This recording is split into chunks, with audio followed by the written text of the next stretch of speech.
ఎవర్రా మీరు నా చెట్టు నీడలోనే ఆడుతారా? ఎంత ధైర్యం మీకు? మీ పని చెప్తా, ఇంకోసారి వస్తే కాలు ఇరగొట్ట.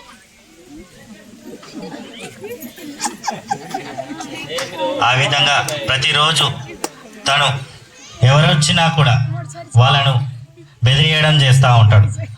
ఒకానొక రోజు ఒక బాటసారి అయిన శివయ్య అలసిపోయి వచ్చి ఆ చెట్టు నీడలో కూర్చున్నప్పుడు ఏం జరిగిందో చూద్దాం.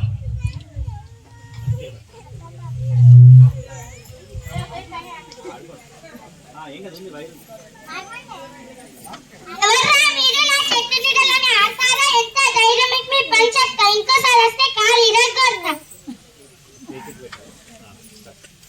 ఎవర్రా నువ్వు నా చెట్టు నీడలోనే పడుకొని హాయిగా కునుకు తీస్తున్నావులే?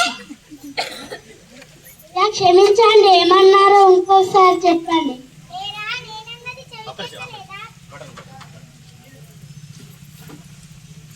ఏరా నేనన్నది చెవికెక్కలేదా? పరాయి వాళ్ళ చెట్టు నీడలో హాయిగా కొనుక్కు తీస్తున్నా. పరాయి వాళ్ళ చెట్టు నీడేమిటి? ఈ చెట్టు నాది, ఈ చెట్టు నీడ నా చెట్టు నీడ. నడు బయటికి నడు. ఈ చెట్టు ఊరందరిది కదా. ఎవర్రా నీకు ఆ మాట చెప్పింది? ఈ చెట్టు మా తాత నాటిన చెట్టు. ఈ నీడ నాది. ఇక ఇక్కడి నుంచి దయచేయి. అదేమిటి అట్లా అంటున్నావు? రోడ్డు పక్కన సేద జీవితం తప్ప రోడ్డు పక్కన చెట్టు బాటసాలకు నీడనిస్తుందనే కదా మహాన్ భావుల చెట్లను నాటే. మీరు మరీ వింతంగా మాట్లాడుతున్నారు. ఇదేమి జాగిరి కాదు. ఉత్త పుణ్యానికి చెట్టు నీడలో కూర్చొని ఇంకా నాకే నీతులు చెబుతున్నా. నడు బయటికి నడు. ఇది ఇట్లాంటోడా? ఇంకెత్తైనా బుద్ధి చెప్పు. అయ్యా చెట్టు నీడ నాకు అమ్ముతావా? చెట్టు నీడని కొనుక్కునే పిసోడు కూడా ఉంటారా? తప్పక అమ్ముతా. ఎంత ఇస్తా? మీరే చెప్పాలయ్యా. 1000 రూపాయలు ఇస్తావా? మరి చెట్టు నీడ నీదైపోతుంది. అమ్మో, 1000 రూపాయలు అంత ఎక్కువ. 1000 రూపాయలు ఇస్తేనే ఈ చెట్టు నీడ నీది, లేకుంటే లేదు. చూడు ఎంత మంది ఉన్నారో కొనుక్కోవడానికి. సరే అయ్యా, 1000. ఆ విధంగా చెట్టు నీడను 1000 రూపాయలకు అమ్మాడు. అయితే చెట్టు ఏమైతుంది? చెట్టుకు నీడ ఉంటది. ఆ నీడ అనేది ఒకే సైడ్ ఉంటది కదా, దిశ మారుతూ ఉంటది. ఆ విధంగా దిశ మారి చెట్టు నీడ మెల్లమెల్లగా పాపయ్య వాకిట్లోకి వెళ్ళింది.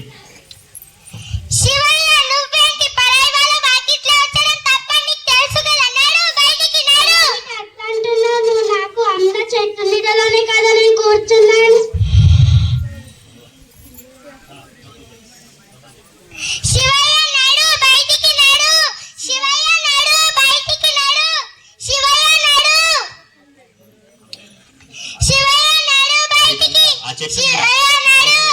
శివయ్య ఆ చెట్టు నీడతో పాటు ఆ విధంగా అరుగు నుండి ఆ ఇంట్లోకి కూడా వెళ్ళి కూర్చోవడం జరుగుతుంది. ఆ చెట్టు నీడ ఎటైతే ఎంత చెప్పినా గానీ శివయ్య కూర్చుంటాడు. ఎందుకంటే ఆ చెట్టు నీడ ఆ విధంగానే పాపయ్య యొక్క తోటలోకి వెళ్ళింది.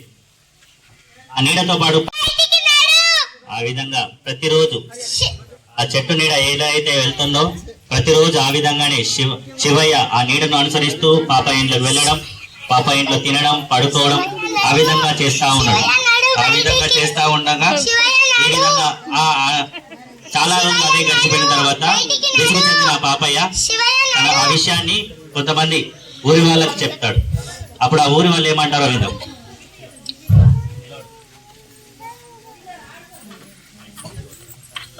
ఆ శివయ్య అనే యువకుడు వచ్చాడు. నా ఇంట్లోకి వస్తున్నాడు. పండ్లు తెంపుకుంటున్నారు. మీరే చెప్పండి. మేమేం సాయం చేయలేము. ఇంకేమైనా చెట్టు అమ్మవా? ఆ విధంగా ఊరి వాళ్ళందరూ ఎగతాళి చేస్తా ఉన్నారు. ఈ విషయాన్ని ఈ ఊరి వాళ్ళు చెప్తే కాదని చెప్పి ఊరి పెద్దకు ఆ విషయాన్ని చెప్పడానికి పాపయ్య ఊరి పెద్ద వాళ్ళ దగ్గరికి వెళ్తున్నాడు.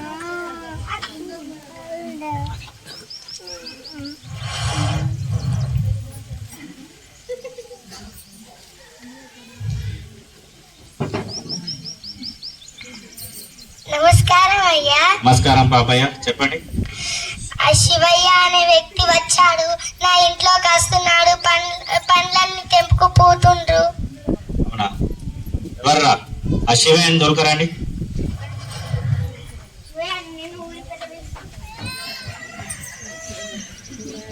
నమస్కారం అయ్యా. నమస్కారం శివయ్య, చెప్పు ఏమైంది అసలు? వాళ్ళ ఇంట్లోకి వెళ్తున్నాడు, ఏంది నీ పరిస్థితి? అలసటగా ఉండి చెట్టు నీడలో పడుకున్నాను. అప్పుడు పాపయ్య ఏమన్నాడంటే, పరాయి వాళ్ళ చెట్టు నీడ హాయిగా పెనుకు తీస్తున్నాలే అన్నాడు. అప్పుడు చెట్టు నీడ నాకు అమ్ముతావా అంటే అమ్మిండు. 1000 రూపాయలు ఇచ్చి కొనుక్కున్నా. అప్పుడు ఆ చెట్టు నీడ ఎక్కడ పడితే అక్కడికి వెళ్ళడానికి నాకు హక్కు ఉంది కదయ్యా. పాపయ్య, నీదే తప్పు. చెట్టు నీడను ఎవరైనా అమ్ముతారా? అది తప్పు. అతను చేసింది కరెక్టే. చెట్టు నీడ రావడానికి కారణమైన సూర్యుని నువ్వు ఏమైనా సంపాదించావా? లేదు కదా. నీదే తప్పు, 100% నీదే తప్పు. శివయ్య చేసిన పని కరెక్టే. ఇదే నా తీర్పు. ఇక్కడ నుండి వెళ్ళండి. నిజంగా 1000 రూపాయలు ఈ చెట్టు నీదే, ఈ నీడ నీదే. నీ 1000 రూపాయలు నువ్వు తీసుకో. జరిగింది. పాపయ్య తన చెట్టు నీడని తను సంపాదించుకున్నాడు. శివయ్య తనకు అమ్మి వెళ్ళిపోయాడు. తెల్లారి పిల్లలు ఆడుకుంటా ఉన్నారు చెట్టు నీడలో.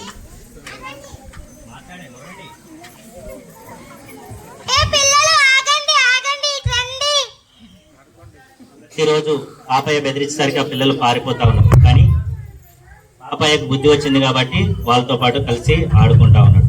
వాళ్ళు ఎవరైనా చెట్టు నీళ్ళకి వచ్చిన వారికి దాహం వస్తే దాహం నీళ్ళు ఇవ్వడం, ఆహారం ఇవ్వడం ప్రతిరోజు చేస్తున్నాడు. ఈ స్కిట్ నుండి మనం నేర్చుకోలేదు ఏంటంటే, కొంతమంది అతి తెలివైన వారు వాళ్ళ తెలివితోటి ఇతరులు మోసం చేయాలని